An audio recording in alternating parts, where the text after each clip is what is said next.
The family that vacations together stays together. At least, that was the plan. Except now, the dastardly desk clerk is saying he can't confirm your connecting rooms. Wait, what? That's right, ma'am. You have rooms 201 and 709. No, we cannot be 5 floors away from our kids. The doors have double locks. They'll be fine. When you want connecting rooms confirmed before you arrive, it matters where you stay. Welcome to Hilton. I see your connecting rooms are already confirmed. Hilton, for the stay.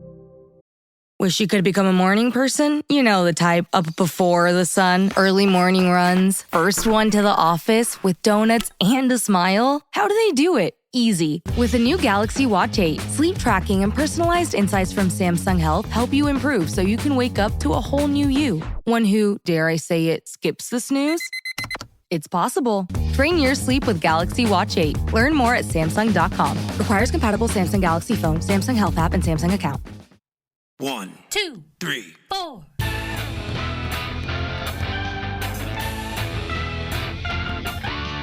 Monster movie. Fun time, go! Monster movie. Fun time, go. Monster Movie. fun time. Go! Monster movie. Fun time, go. With Precious D and Honey Bee. Fun time, go! Ladies and gentlemen, boys and girls, friends and neighbors, welcome to Monster Movie Fun Time Go. 31 Days of Horror.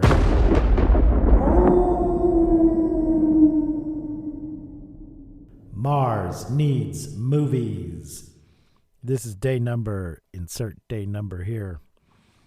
And my guest today is Amber Gray. Welcome back to the show, Amber. Hello. Thank you for having me back. Amber, I just noticed your name is two colors. You know, I did not notice that until I was on a cruise this summer, and one of the bartenders thought it was hilarious, thought my name was hilarious, and I had no idea what he was laughing at. And then he was like, "It's 2 colors." I was like, "Huh." Yeah. It's like being Been named living Scarlet with that Green name or for a good long while and didn't realize. I just noticed it today, so. This season we are talking about movies of alien invasions, incursions, infiltrations, and visitations. And today's movie is No One Will Save You from 2023, which is in the invasion category. Amber, why did you pick this movie in particular? To be honest, I chose it because I forget her name now. The girl, that is our Bryn? I don't know if she's our protagonist or our antagonist, really. But I had just watched a series with her on Netflix, and I liked her in Okay. it, so I was like, hey, let's watch more of her. What was the series? It's called Apple Cider Vinegar. Okay. There was this like grifter in the UK that was like peddling, kind of health and wellness related cures for cancer, and that was all just trash. But she Okay. became very infamous because of The Takedown, and she played that character. Okay. Well, yeah, let's talk about our cast. We have Caitlin Dever as Bryn and Elizabeth Kalyuev as young Bryn, Zach Duhame as the mailman, Lauren Murray as Bryn's mother, Geraldine Singer as Mrs. Collins, Dane Rhodes as Police Chief Collins, Daniel Rigamar as Mr. McCreary, and Derry Lynn Griffin as Maud. And there you go. That's our cast. This is a very unusual movie in that there's only maybe 2 lines spoken throughout it. I was about 45 minutes in when I realized there has been no dialogue. Yeah, which I think might be why I fell asleep the first time I tried to watch this. It's been on my list for a while. There's also, if I'm sitting in bed, I'll tend to doze off as well. I need to sit up in a chair.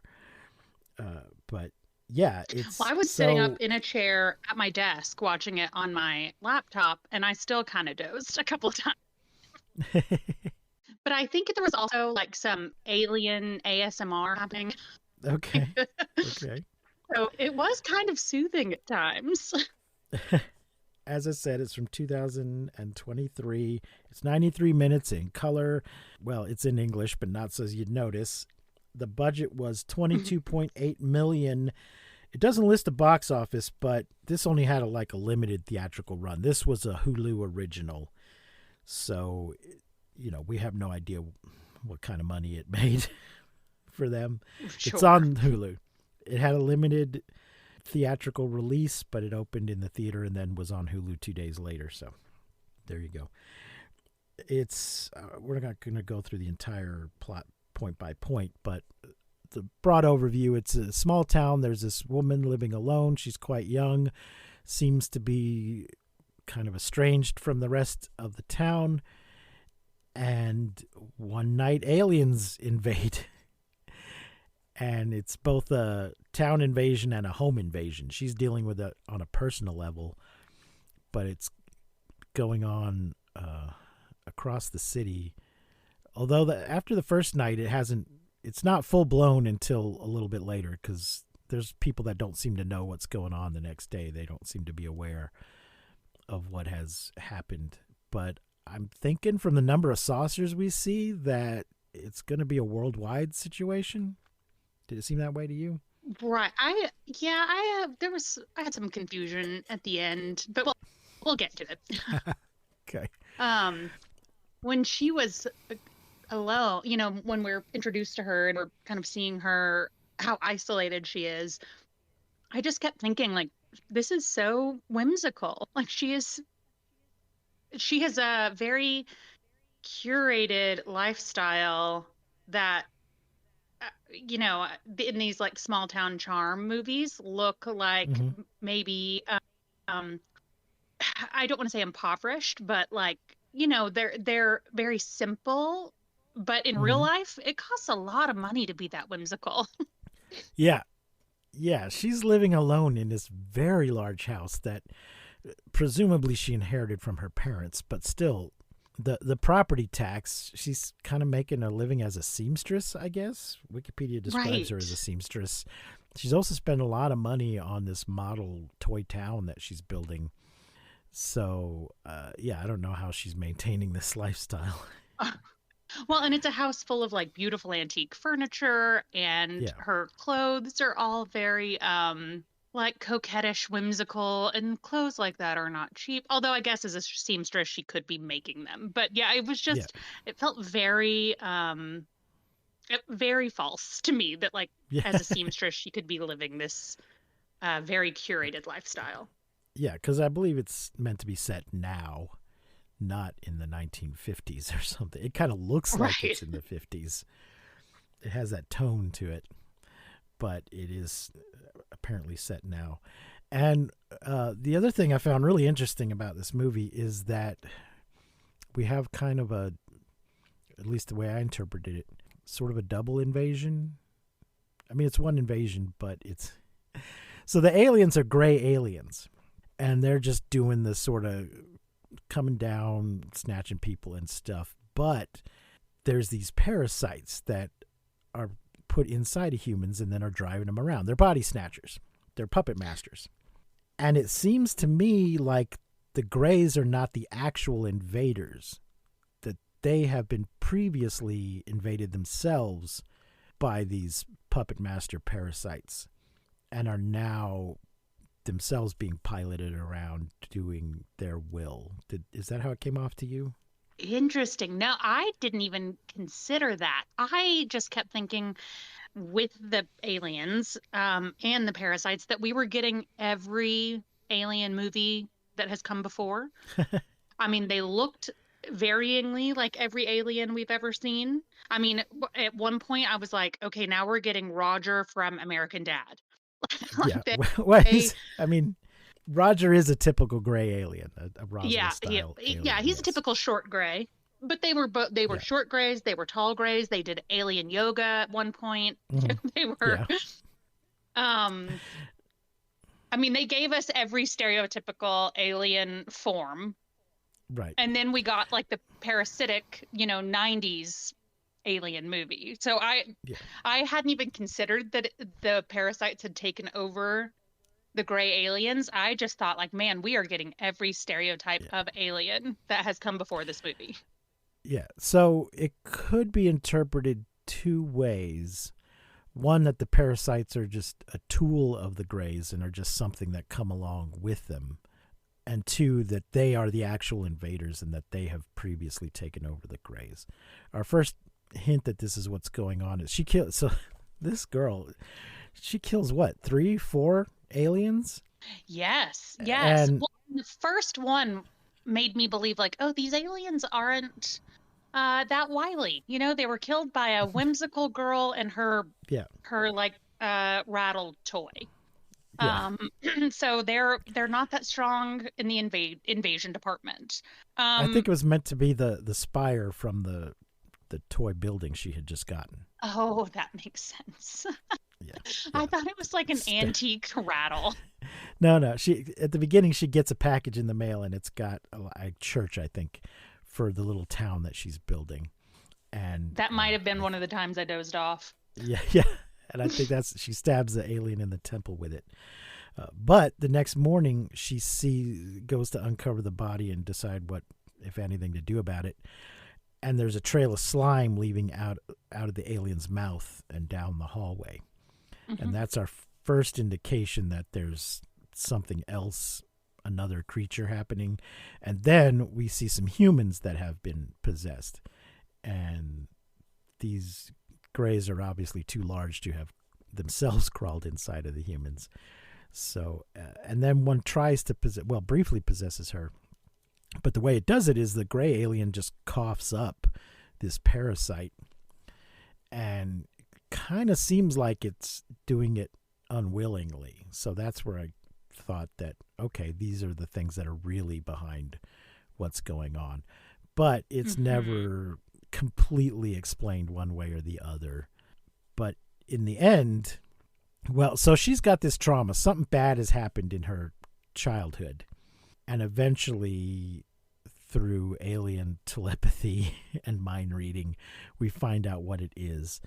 And that she kind of accidentally killed her best friend. Well, that I felt like the tease on that was not like that. That juice was not worth the squeeze for me. Like in my notes, I have like, who is Maud? What did you do to Maud? Why does everyone hate you? That was a little frustrating for me. I was like, just tell us what happened to Maud. Yeah. I mean, I assumed because you that can she see had the died. town hates her or fears her in some way. Yeah. And then she has all of this trauma related to it. Yeah, we can assume, because she goes to the police station at one point early on and sees the chief of police and his wife, who we can deduce are Maud's parents. She tells us. She writes a letter to Maud at one point saying, I saw your parents today. She sees them from a distance. And then later runs into them face to face. And the mother just straight up spits in her face. Yeah, just spits on her. So I figured out early on, okay, Maud is dead. Well, then they show us Maud's grave at some point. Right. But even before that. Like, all right, Maud is dead and she's somehow responsible, but we don't know how, and we don't know whether or not the parents are being fair. But it turns out she straight up hit Maud in the side of the head with a rock. Yeah, she bludgeoned her to death. They were well, I mean, it was one blow. Maud pushed her down. She fell down, and there was a rock near her hand, and so she picked it up and stood up and hit Maud. And she's a kid. She didn't realize you can kill someone with one blow like that, but you can, so don't do it, kids, especially in the temple. You hit somebody in the temple, and you're taking a big risk. It doesn't take much to... Human bodies are funny. They could take a lot of punishment and survive, and then just one tiny blow to the wrong spot, and that's it. So, and then so you're be a careful, goner, folks. Yeah, be careful. So be careful when you're going fisticuffs with your friend in a cornfield. Yeah, but it would appear that when the aliens read her mind and see her trauma, they decide, well, she's been through enough. We could just Well, leave her okay, alone. is that so? One, I was like, okay, we're dealing with the final girl of Aliens Mhm. because that fight sequence with her and the alien in her front yard was, I mean, there were times that I was like, I'm gonna check and see how much longer this is going to go on because this is longer than any chase or fight sequence in any Bourne movie we have ever seen. Like, this is unreasonably long. Yeah. So I'm like, okay, she's the final girl of Aliens and she's earned their respect. And then we see the Maud trauma, and I was like, did she come to terms with her inner murderer and now she's their queen? The ending was bizarre to me. Yeah, because it seems like they could just have easily said, oh, this little thing has killed 3 or 4 of us. And when it was just a child, it killed one of her own kind. We need to put her down immediately. Right. She is dangerous, and we need to put a stop to this. But instead, it was like, she is superior. Let's give her her own Yeah. little town. Yeah. So it ends with they have apparently succeeded in taking over the town, and the parasites are just happily living inside their human hosts, having street dance parties to which Bryn is invited. It's because she wakes up not possessed and is now accepted in the community that had shunned her before and seems willing to just live among these puppets in a little toy town like she was trying to build for herself in the beginning. She's Well, and it fine with almost this. felt like this was this dance party happening, in the town square. Was it in the town square or in her front yard? I can't remember. No, because she goes. She goes and helps repair one of the houses, and yeah, it seemed to be like in the courtyard of a restaurant kind of situation. There was tables outside, and Yes, okay. things like that. And I think there But was, it seemed lights almost hanging like from this was strings. her dream. Like the dream, this is her dream scenario, her dream life. And the aliens also have this dream, or they are giving this to her. Yeah. It was it definitely had unclear. it had a dreamlike quality, but I don't think it was literally a dream, because we pull back to see that the ships are just sort of hovering above the town. All in case over. we were just to make it clear, no, she did not dream the whole thing. The aliens are here. They have taken everything over. So she just seems happy with living the facade with the humans that have been taken over. So there you go. I'm thinking Yeah. at some point they need. So in my interpretation, at some point now, humans will get on these saucers with parasites and go to some other planet and repeat this process. Well, that makes sense. I had not considered that the aliens had also been taken over by these parasites. Well, But and like I said, it's not. That makes it all made make a little Yeah. modicum more sense. Yeah, but it's not made explicitly clear. So you interpret it how you want, ladies and gentlemen, if you care to watch this, which is on Hulu, as we said, which means it's probably also on Disney Plus. Yeah, I At watched some it on point- Disney Plus. At some point, I think it's all going to become just one app. Yeah, because right now we've just gone back to cable. Like we're paying for Yeah. each individual channel. No, I mean that Disney Plus and Hulu specifically, I think, are going to Will be stop one being app. two separate things. Yeah, we're getting our live TV through Hulu right now, so that is basically our cable Yeah. for our news and sports and local channels and whatnot. So yeah, it's annoying. You used to be able to get everything in one spot, which was Netflix, and then everybody decided, oh, that's a good plan. Let's do our own version of that, and everything split off. And maybe at some point will all condense again and be more convenient and cheaper, but maybe not. Yeah. I mean, maybe one day everything will just be all capitalism will just become one conglomerate. This episode is brought to you by Nespresso and Samra Origins by The Weekend Coffee Collection. Introducing Samra Origins, My collaboration with Nespresso is a connection to my roots, to my mother, Samra. Coffee that hits the right notes. It transports you. Crafted with unique notes and bold soaring flavors. Experience a taste that moves you. Nespresso and Samra Origins. Discover more at Nespresso.com. ABC Wednesdays, Shifting Gears is back. He has arisen. Tim Allen and Kat Dennings return in television's #1 new comedy. What? With a star-studded premiere including Jenna Elfman, Nancy Travis, and... Hey, buddy! A big home improvement reunion. Welcome. Oh, boy. That guy's a tool. Shifting Gears, new Wednesdays, 8, 7 Central on ABC, and stream on Hulu. Well, that won't be good either. Anything else you wanted to point out before we wrap up? There is one thing. And can we talk for just a moment about the aliens' toes? Okay. They're sort of finger That was toes. its own jump scare. Those toes were disgusting.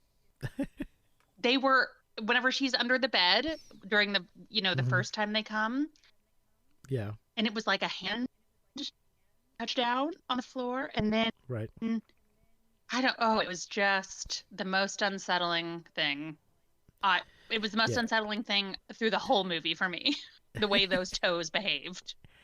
So sometimes I'm trying to watch these at work and I turn on the audio description so I can just, put it to the side and do my work and just kind of listen to the movie. And when that's available, it's not always available. And the audio description said that the toes were like fingers. So they absolutely were finger toes. Standing up on them, on its tippy toes. Like an elephant does, but you can't see it, but that's how an elephant walks. It's walking on its toes. But the pads are so big that it looks like a big flat thing. Walking like that with power. with determination and power, and it was not for me. So I thought Kaitlyn Dever did a really good job. I mean, she did a lot with having absolutely nothing to say. Yeah, I would love to be in this kind of movie where I don't have any lines. Yeah, her face acting was great. Yeah, so maybe I'll check out that other thing that she is in. Let's see if she's been in anything I've seen. Oh, she was in Justified. Last Man Standing, is that the sitcom? Yes, she was on that. Was she a regular on that? Who was in last? Was that the who's the guy in that? It's Tim Allen. It was his. Okay. Not the one I'm thinking of. It ran from 2011 to 2017, and then got canceled and picked up by Fox from 2018 to 2021. So I think that was his. He's got another one that's just starting its second season, but this was his one before that. And looks like she was a regular on that. Dope Sick I have not seen. Unbelievable I have not seen. She was something on The Last of Us, and as you said, Apple Cider Vinegar. So there you go. She was in Bad Teacher. I don't think I've seen any of these things that she's in. I saw Bad Teacher, but it was a long time ago, and I have a terrible memory. So okay. Well, eventually we'll be coming back to her on this show because she is going to be in Godzilla X Kong Supernova. Oh. Scheduled to come out 2 years from now. So. And that's when you'll remember, she was in that movie with no dialogue where I couldn't stay awake to watch it all. Yep. Well, we're using a flying saucer scale this year, Amber. So out of 5, how many flying saucers are you going to rate No One Will Save You? Oh, I'll give it 3.5. Okay. I mean, it was interesting enough, but it wasn't groundbreaking. I think that's a good number. I'll agree with you. 3.5. So there you go, folks. That's our show for today. We'll be back tomorrow with another in our 31 days of horror. If you like what we're doing here, please like and subscribe, rate and review. Follow us on Patreon for patron exclusive episodes and early releases and all that kind of stuff. Until next time, I have been Precious D. My guest has been Amber Gray. Remember to keep watching the skies. We won't see you, but you will hear us next time on Monster Movie Fun Time Go. You've been listening to Monster Movie Fun Time Go. If you enjoyed the show, please consider rating and reviewing us on your podcasting platform of choice. You can leave us a message and find links to all our things at mmftg.com.